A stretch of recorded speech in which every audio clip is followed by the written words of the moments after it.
ओम वंदे गौ मातरा। मित्रों, स्वास्थ्य रक्षा से प्रभाव सबका स्वागत करती है। मित्रों, मेरे कुछ दर्शकों ने प्रश्न किया है कि हमारी अफर्मेशन पूरी नहीं हो रही, क्या हो रहा है, हमें समझ में नहीं आ रहा। आपकी पूरी हुई है, क्या हुई है तो कितनी हुई है, हमें बताइए, हमें अपने अनुभव बताइए कि आपने उनको पूरा करने के लिए क्या किया, कैसे किया कि आपकी अफर्मेशन पूरी हो गई। क्योंकि आप कई बार जिस हिसाब से कहते हो तो लगता है कि अफर्मेशन पूरी होती है, पर हमारी क्यों नहीं हो रही है। तो मित्रों, मैंने कई बार बताया कि अफर्मेशन पूरी करने के लिए आपको किस तरह से दिशा निर्देशों का पालन करना है। हमारी प्लेलिस्ट संबंध में हमने बहुत सारी वीडियोस दिए हैं, अब देखेंगे तो आपको पता चलेगा। लेकिन कई बार क्या होता है ना, हमारी एकाग्रता वो बन नहीं पाती, जिससे हम वो समस्या में से बाहर नहीं निकल पाते हैं। अब मित्रों, मेरे जीवन में अफर्मेशंस कैसे बनी और कैसे पूरी हुई मैं आपको पूरा डिटेल में बताऊंगी, ताकि आपको समझ में आए। तो वीडियो लंबा हो जाता है, क्योंकि मैं शॉर्ट में बताऊंगी तो आप फिर प्रश्न करोगे कि ये कैसे हुआ, वो कैसे हुआ। फिर आप एक तरफ तो आप लोग बोलते हो वीडियो छोटा बनाओ, दूसरी तरफ प्रश्न भी करते हो, तो मुझे समझ में नहीं आता है। तो मित्रों, सबसे पहली जो अफर्मेशन मुझे पूरी हुई ऐसा जो लगा, क्योंकि तब नहीं पता था कि अफर्मेशन है क्या है। एक इच्छा थी, चाह थी, क्योंकि मेरी तो इच्छाएं पूरी हुई हैं, जिसको मैंने अफर्मेशन के रूप में कभी नहीं डाला, पर मेरी इच्छाएं भी पूरी हुई हैं। जी हाँ मित्रों, जैसे मैंने कई बार आपको बताया कि मैं बकरियां चराती थी, तो बकरियां चराने में मुझे एक शौक हुआ करता कि मैं मंच, क्योंकि मुझे उस समय बहुत छोटी थी, मैं 5वीं 6वीं में पढ़ती थी, और जब अपने स्कूल के बच्चों को मंच पे कुछ बोलते वगैरह देखती थी, मुझे बड़ा मजा आता था, मुझे बड़ा शौक चढ़ता था कि मैं भी मंच पे बोलूं। लेकिन मेरी यहाँ की स्थिति, मतलब ज्ञान नहीं था इतना, और साथ ही थोड़ा वातावरण ऐसा नहीं था, और पढ़ाई में अच्छी तो थी, लेकिन साथ में घर के काम करती थी, तो फिर पढ़ाई पूरी हो नहीं पाती थी मेरी। घर के काम मुझे करने अनिवार्य थे, मेरी माता की तबीयत ज़्यादा ठीक नहीं रहती थी उस चक्कर में, और गांव के माहौल से आई थी, तो ज़्यादा कुछ था नहीं कि हम बहुत ज़्यादा फैशनेबल वगैरह, वो तो कुछ था ही नहीं अपना। तो ऐसी स्थिति में कुछ चीज़ें, और दिखने में भी मैं बहुत ज़्यादा सुंदर नहीं थी, क्योंकि एक कहते ना, काली सी मोटी सी लड़की थी मैं लड़की में काली सी मोटी सी थी। अब तो बहुत सुधर गई हूँ, रंग भी सुधर गया है, और थोड़ा लोग कहते हैं चेहरा भी सुधर गया है, तो बहुत कुछ सुधर गया। पर तब मैं ऐसी नहीं थी, तो अट्रैक्टिव भी नहीं थी, पढ़ाई में नॉर्मल थी, बहुत अच्छी नहीं थी, पर हाँ खराब भी नहीं थी। तो ऐसी स्थिति में ऐसे बच्चों को ज़्यादा कुछ सौंपा नहीं जाता था, जो क्लास के ब्रिलियंट बच्चे, उनको माइक वगैरह तब सौंपा जाता था, और तब चढ़ता था शौक के, भाई माइक में बोलूं, मंच पे बोलूं, चढ़ता था। तो क्या करती थी, जब बकरियां चराने जाती, पुस्तक को गोल बना के, माइक ऐसे पकड़ के, और काफ़ी कुछ बोलती रहती थी, कभी कभी गाने भी गाती थी, कुछ कहती भी रहती थी, न जाने किस किस पे बोलती थी, मुझे वो भी अभी याद नहीं है, पर हाँ ये मेरा उस समय किया करती थी। ये कब की बात है, जब मैं 10-12 साल की थी, और ये करीब मैंने 15 साल की उम्र तक मेरी ये सब चीज़ें हुई हैं, तब पूरा नहीं हुआ। उसके बाद क्या हुआ कि एक समय आया, कॉलेज में आई, धीरे धीरे चीज़ें बदल रही थी। एक सपना मन में लगातार पल रहा था कि मुझे शिक्षक बनना है, और जबकि एक सपना ये भी था कि मुझे नौकरी नहीं करनी है। दोनों चीज़ें साथ में चल रही थी, कितना विरोधाभास है। तो विरोधाभास में कभी काम पूरे नहीं होते हैं। तो उसके बाद जब भी मैं बनी, शिक्षक ही बनी, भले योग शिक्षक बनी, पहले योग शिक्षक ही बनी थी मैं, तो मित्रों बनी तो शिक्षक ही। अब हुआ क्या, जैसे जैसे बड़ी होती गई, बड़ी हुई तो सिलाई बुनाई कढ़ाई तो माँ के साथ सीख लिया था, उसके लिए कभी स्पेशल कुछ सीखना नहीं पड़ा। अब मुझे शौक चढ़ा फेस रीडिंग का, कहीं पढ़ा जाना तो ऐसा लगा फेस रीडिंग करनी चाहिए। अब मैंने एक वीडियो दिया है मेरे दूसरे चैनल प्रभा पर, जब मैंने विवाह के लिए लड़का देखा, उसमें यही मैंने बताया था। जब उस व्यक्ति ने, सागर ने पूछा आपके शौक क्या है, तो मैंने कहा फेस रीडिंग। मेरा भाई भड़क गया, बोलता है ये क्या शौक बताया तुमने। मैंने कहा शौक तो शौक होता है, बोले सिलाई बुनाई कढ़ाई लड़की को शौक होता है। मेरे को तो सब आता है, वो काय का शौक हो गया, नहीं आता वो शौक है मेरा, तो उसको सीखना, इसलिए मैंने उसको शौक बताया। तो ठीक है, समय बीत गया। अब मित्रों, पर आपको बता दूं, ये सब पूरा करने के लिए मैंने कभी कुछ भी नहीं किया कि मुझे ये करना है, बस सपने देखा करती थी, पूरा करने के लिए कुछ नहीं किया। ये मैं आपको 4-5वीं बार बता रही हूँ। ये बार बार इसलिए बता रही हूँ क्योंकि हम प्रयास नहीं करते तो उतना हम डिले होते जाते हैं, उतना हम लेट होते जाते हैं अपनी अफर्मेशन को पूरा करने के लिए। तब पता भी नहीं था ये अफर्मेशन जैसा कुछ बन रहा है। अब मित्रों, सालों बीत गए। अब सालों मेरा विवाह हो गया, उसके बाद तो सागर से नहीं हुआ, किसी और से हुआ, शिव से हुआ मेरा विवाह। उसके बाद मेरा जीवन आगे बढ़ा, और धीरे धीरे जीवन में कुछ चीज़ें घटित होने लग गई। जब मेरे जीवन में प्राणायाम आया, उसके बाद मेरे जीवन में बदलाव यूं हुए हैं, मैंने जो महसूस किया मैं आपको बता रही हूँ। प्राणायाम आने के बाद मंच शुरू हो गए मेरे, धीरे धीरे लोग अपने अपने समाज के प्रोग्राम में बुलाने लग गए, अपने समाज में बुलाने लग गए, अपने स्कूलों में, कई जगह कॉलेजों में कुछ लोग मुझे बुलाने लग गए। सबसे पहले शुरुआत तो मेरे बच्चे के स्कूल से हुई थी, वहाँ बहुत सारे क्लास लेना, मतलब सब चीज़ें चल रही थी। और इस तरह धीरे धीरे जो मेरा वो शौक था कभी, वो पूरा होने लग गया। और मुझे अभी ज्ञान में नहीं है कि भाई ये चीज़ें मेरी पूरी हो रही हैं, मैंने कभी सोचा था ना, बिल्कुल नहीं है ध्यान में मेरे। उसके बाद एक चीज़ और आई कि फेस रीडिंग, मतलब मैं फेस रीडिंग नहीं कर पाती हूँ, पर हाँ चेहरे से मुझे पता चलता है कि इस व्यक्ति को पानी कितना पीता है, इसका पेट कैसा है, ये सब मुझे पता चल जाता है चेहरा देख के। तो मैं कई बार चेहरा देख के बता देती हूँ कि भाई आप पानी कम पीते हो या पानी ज़्यादा पीते हो या आपको ऐसा स्थिति है। वो कुछ चीज़ें मैं बता देती हूँ, सारी नहीं पर कुछ चीज़ें बता देती हूँ। वो कैसे बताती हूँ मुझे भी कई बार समझ में नहीं आता मैं कैसे बताती हूँ, पर जो शब्द आते हैं मैं बोल देती हूँ और वो सच होता है, झूठ नहीं निकलता। बहुत कम का शायद 1-2% का झूठ निकल जाए, वरना ज़्यादातर का सच निकलता है। तो ये चीज़ें होती हैं। अच्छा, उसके बाद क्या स्ट्रक्चर देख के भी कुछ बातें समझ में आती हैं। तो मैंने सागर, जिसका मैंने अभी पहले जिक्र किया था, सागर की पत्नी का फोटो देखा। तो उनकी पत्नी का जो फोटो है ना, थोड़ा यूं झुका हुआ था, कुछ था फोटो ऐसा। उनके वॉल पे अभी भी पड़ा हुआ, शायद पड़ा होगा पता नहीं, क्योंकि उस समय उन्होंने डाला था।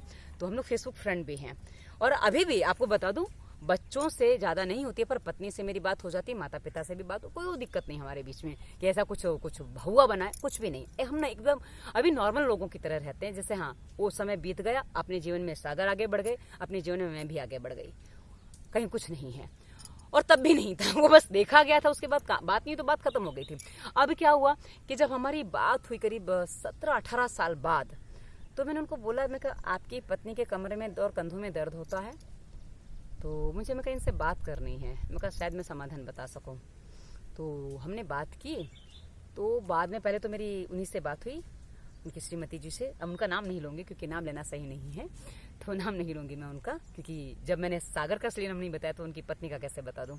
तो मैंने उनसे बात की, उसके बाद मैंने उनको बता दिया।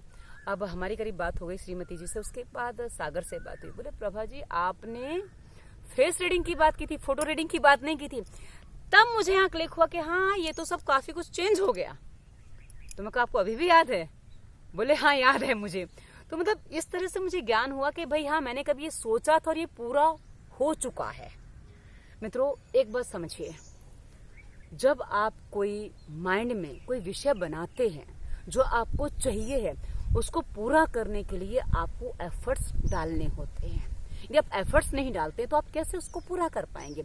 अब माना कि मुझे नया घर खरीदना है, तो मुझे नया घर देखना होगा, मुझे उसके लिए पैसा कमाना होगा। यदि मैं पैसा ना कमाऊं, नया घर देखूं नहीं, तो मुझे कैसे मिल जाएगा? नहीं मिल सकता मुझे। सिंपल लॉजिक है।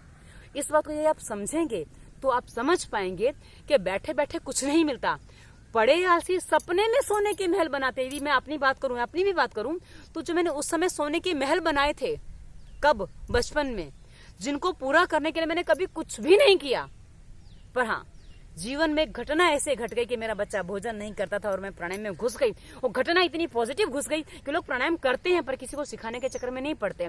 पर मेरे अंदर एक कीड़ा होता है ना कि यदि मुझे कुछ चीजें अच्छी लगती है तो मैं उसको करने में जी जान से जुट जाती हूँ। मुझे ऐसा लगता है कि स्वामी जी को सुनती थी, वो कहते थे आप करो औरों को बताओ। आपने किया ना, मेरी गुरु दक्षिणा यही है कि आप करो औरों को बताओ। तो भी जब मेरा बच्चा भोजन करने लग गया तो मुझे गुरु दक्षिणा चुकाने की स्थिति बन गई। मैंने कहा गुरु दक्षिणा देनी ही होगी, तो मुझे ये प्राणायाम औरों को सिखाना होगा। और मित्रों बस मैं उसको करने में लग गई। यानी कि एक काम मैंने अच्छा सोचा कि भाई गुरु दक्षिणा देनी चाहिए, और मैंने दी वो गुरु दक्षिणा। मैंने सालों प्राणायाम फ्री में सिखाया। 8 साल मैंने जो क्लास चलाई फ्री में चलाई, क्योंकि तब मुझे कमाने की आवश्यकता नहीं थी। मैंने कमाने के बारे में कभी नहीं सोचा जब तक मेरे पति साथ में थे। उसके बाद जरूरत पड़ी तो आज मैंने उससे पैसा भी कमाया मित्रों। पर हाँ मैंने उस समय ईश्वर से भी पूछा था। जिस दिन मेरे दिमाग में ये बात आई कि क्या करूं, मेरे पास अब कमाने का कोई साधन नहीं है, क्या मुझे प्राणायाम की में फीस लेनी चाहिए? क्योंकि अभी तक तो मैंने फीस ली नहीं है, तो मेरी इच्छा नहीं होती है फीस लेने की। मैं क्या करूं? मैंने भगवान से पूछा मुझे क्या करना चाहिए, मुझे निर्देश दो। जैसा आप कहोगे मैं वैसा ही करूंगी, पर आप मुझे निर्देश दो। मित्रों सच्चाई बता रही हूं आपको, उसी दिन मैंने ये सोचा है। और 4 घंटे बाद मेरी पुरानी एक सहेली थी, उसका फोन आता है कि प्रभाविन आपके पास 2 जन प्राणायाम सीखने आना चाहते हैं। अब मैं उनको बोलूं कि भाई मैं ऐसा सोच रही हूँ फीस लेने के बारे में, उससे पहले वो बोली कि पर दीदी उनकी एक शर्त है। मैंने कहा क्या शर्त है? बोले फीस देके प्राणायाम सीखेंगे, बिना फीस के प्राणायाम वो नहीं सीखेंगे। मैंने वही हाथ जोड़े। आप बताइए ना, इससे और कौन सा सरल तरीका है जिससे आपको ईश्वर बता सकता है कि आपका निर्णय सही है या गलत है? और मैं समझ गई कि हाँ अब मैं फीस ले सकती हूँ, क्योंकि मेरे पास अब स्थिति ऐसी है कि मुझे पैसा कमाना है तो फीस लेनी होगी। तब तक था मैंने नहीं लिया, अब लेना होगा। मित्रों ये सारी बातें ऐसी हैं जो मेरे जीवन में बताती हैं कि अफर्मेशन यदि आप प्रयास करो तो तुरंत भी पूरी होती है, और प्रयास ना करो तो सालों भी लग जाते हैं। अभी आप पे निर्भर करता है कि आप क्या करते हैं, कैसे करते हैं। इसलिए हमने सारे वीडियो हमारी प्लेलिस्ट समूह में दे रखे हैं कि आपको अफर्मेशन कैसे देनी चाहिए, कैसे अपने आप को अंदर उसको फीड करना है, सब बताया है। आप पालन करोगे, आपको अवश्य अफर्मेशन काम करेगी। मित्रों, करिए, सब कुछ होता है।